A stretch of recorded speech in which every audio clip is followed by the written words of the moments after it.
Tingnan nyo to guys. Ang ganda ng sunrise dito sa aming pinagkakampingan. Dito nga pala sa pwesto namin, dito sa may Mamay Jose campsite. So ayan guys, habang naghihintay kami maluto yung aming breakfast, ay nagkakape muna sila dyan.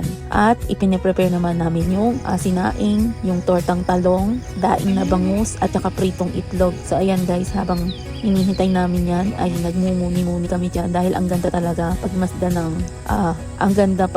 ng paligid. Malamig yung simoy ng hangin, tapos ganyan pa yung view mo sa umaga, di ba? Wala kang ibang marinig kundi huni ng ibon, simoy ng hangin. Ay, nakaka-relax.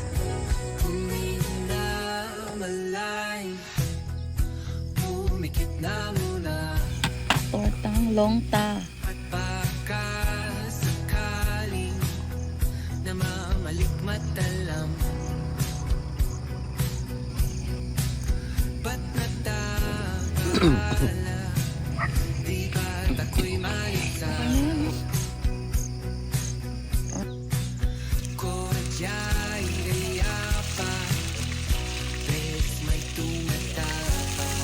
Ika nga ng iba, kapag gusto mong umiwas sa maingay na syudad, magulong mundo, stressful life, ito lang pala yung solusyon.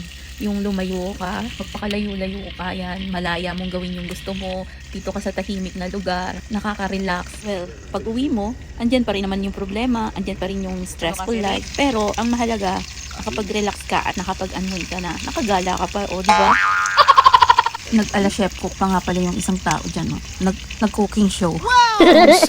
Man tayo dadalhin ng mga panahong di natin hawak kahit walang kasiguruhan.